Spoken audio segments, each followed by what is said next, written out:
Yang pintar adalah orang yang tidak meminta Jokowi diadili. Bang, izin ya Bang, Oke, iya, fokus kami kejelasan kebijakan Setuju. yang tertulis itu yang kami Oke, perjuangkan karena Bang. suara kami adalah suara rakyat, Bang. Saya setuju. Saya tambahkan dua, Ya. bahwa jangan seolah-olah menggiring narasi substansi yang kami bangun, yang itu berjam-jam berhari-hari hanya dengan subjektivitas isu yang abang inginkan bahwa tidak ada adili Jokowi.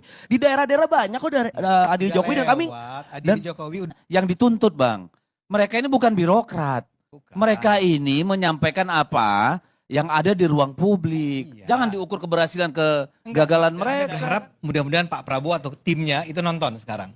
Pak Jokowi dan segala macam nonton. Dan saya akan mengatakan bahwa kita nggak usah khawatir kalau begitu dengan masa depan Indonesia. Ya.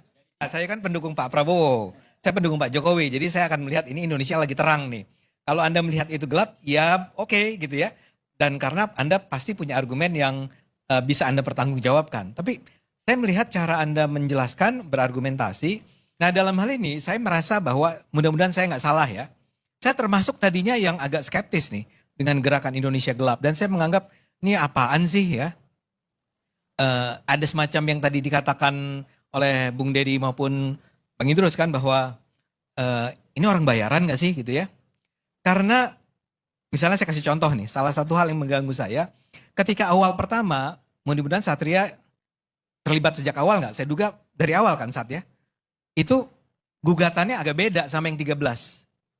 Ya nggak? Karena yang pertama saya ingat sekali, ada sekitar 6 atau 7 gugatan. Dan salah satunya adalah adili Jokowi. Ya itu yang membuat saya merasa, ini apa urusannya sih kok tiba-tiba meminta pemerintah mengadili Jokowi. Ya.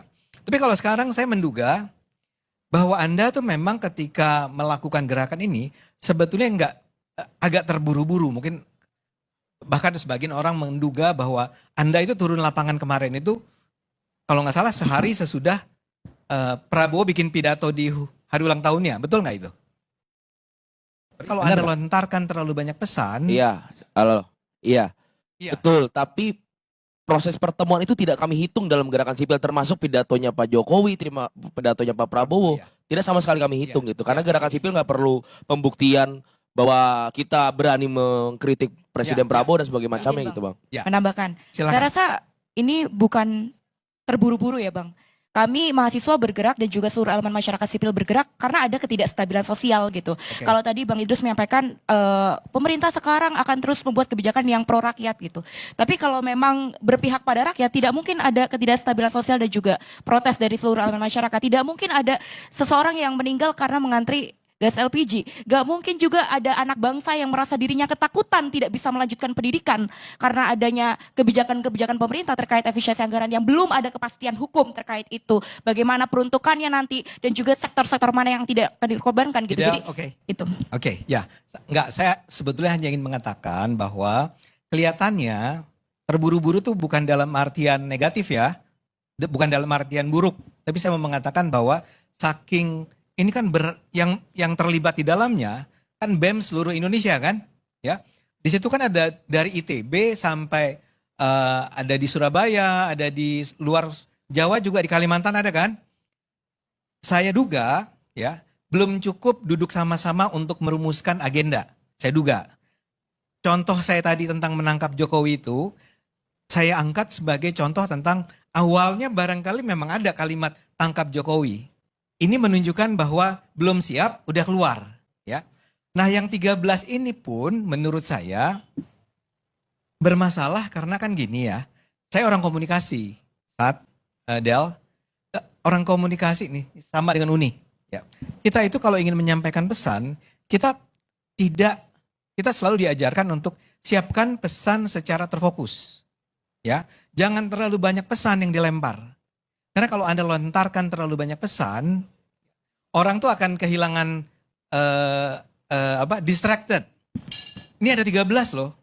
Ya, teman-teman, memang beberapa waktu yang lalu dari hari Senin sampai hari Kamis terjadi demo mahasiswa dan tentu ini menjadi satu perhatian dari pemerintahan Prabowo Subianto ya untuk bisa mengevaluasi dan juga menimba ulang ya tentang kebijakan-kebijakan mereka karena tentu harus didengarkan aspirasi-aspirasi mahasiswa yang demo beberapa waktu lalu itu. Oke, seberapa penting gerakan mahasiswa? Nah, kita lihat bagaimana seberapa penting gerakan mahasiswa, teman-teman. Karena dari dulu juga ya sejak 1960 maka ada gerakan-gerakan mahasiswa, dan itu sangat-sangat berpengaruh sekali terhadap kebijakan pemerintah dan tentu mengubah kebijakan-kebijakan pemerintah yang tidak pro dengan rakyat. Nah, akademisi dan sejarawan Andi Adian memaparkan gerakan-gerakan demonstrasi mahasiswa sejak tahun 1960 sampai 1998 bahkan hingga sekarang sebetulnya memiliki pijakan yang sama, yaitu untuk mengoreksi keputusan pemerintah yang tidak populer dan merugikan rakyat sendiri. Nah, kemudian teman-teman, pada masa Orde Baru mahasiswa menjadi garda terdepan kelompok kritis.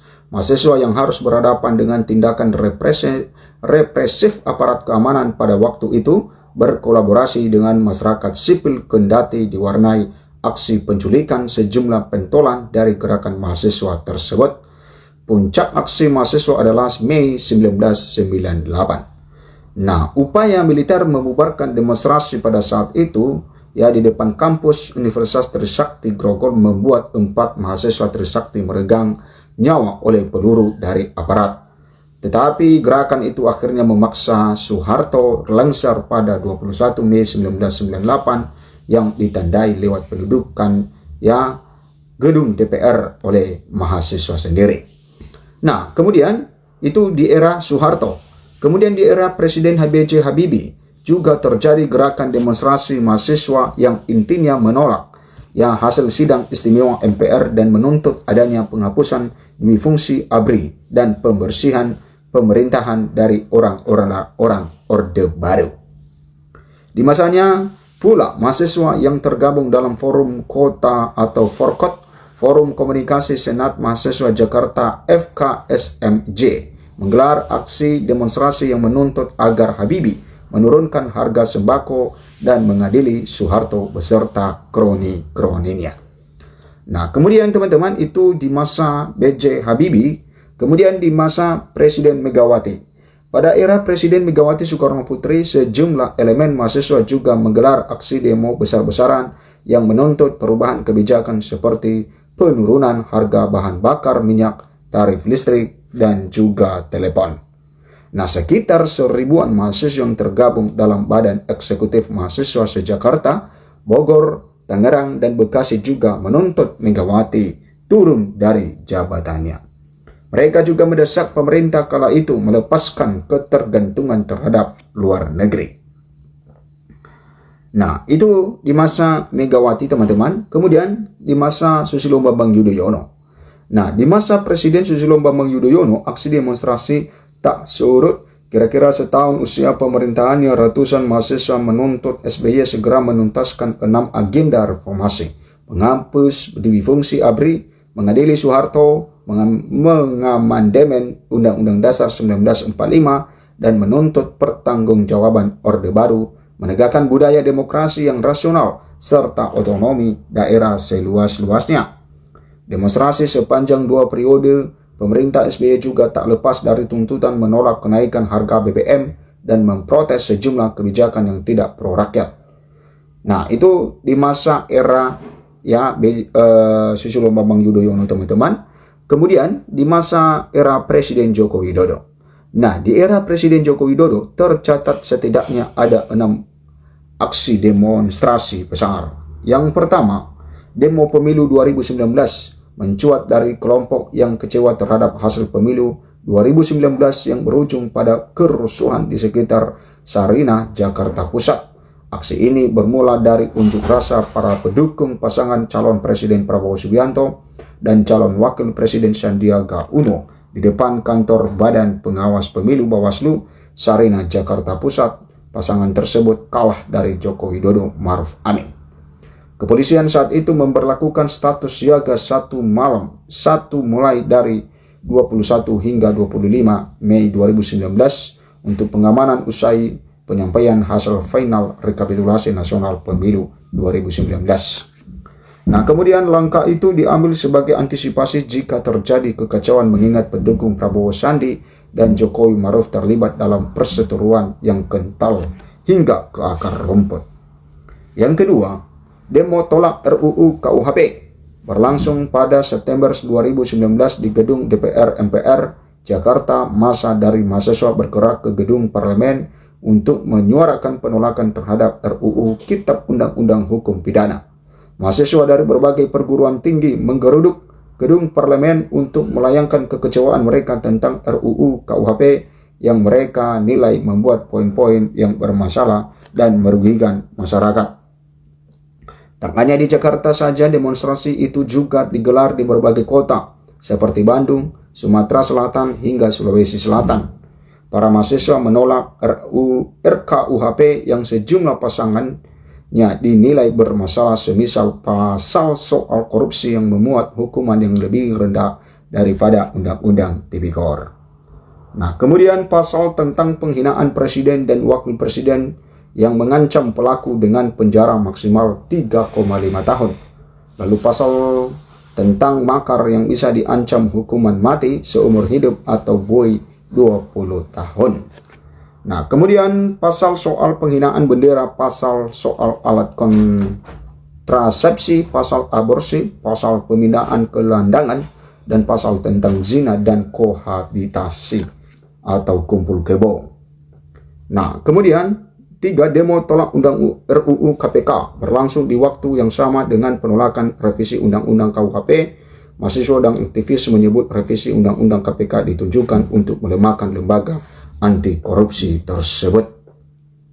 Kemudian 4 demo tolak Undang-Undang Cipta Kerja merupakan puncak aksi mahasiswa secara besar-besaran yang terjadi pada awal 2020. Mahasiswa dari berbagai perguruan tinggi memadati berbagai titik demonstrasi di seluruh Indonesia. Yogyakarta sebagai kota pelajar juga dipadati dengan massa aksi yang tergabung dalam gerakan Kejayaan memanggil sebagai salah satu pergerakan menolak Omnibus Law tersebut. Yang kelima, demo tolak Presiden 3 periode berlangsung pada April 2022 yang isinya menolak wacana jabatan Presiden untuk 3 periode. Ya, massa aksi yang terdiri atas mahasiswa berkumpul di kawasan gedung DPR dan kawasan Istana Merdeka pada Senin 11 April 2022. 6 demo tolak RUU Pilkada 2024 adalah puncak dari aksi protes mahasiswa, buruh, dan masyarakat sipil yang menolak pengesahan RUU Pilkada oleh DPR. Nah, itu teman-teman ya mengenai demo-demo di sederet ya pemerintahan dari Soeharto sampai kepada pemerintahan Joko Widodo. Sampai jumpa di video berikutnya.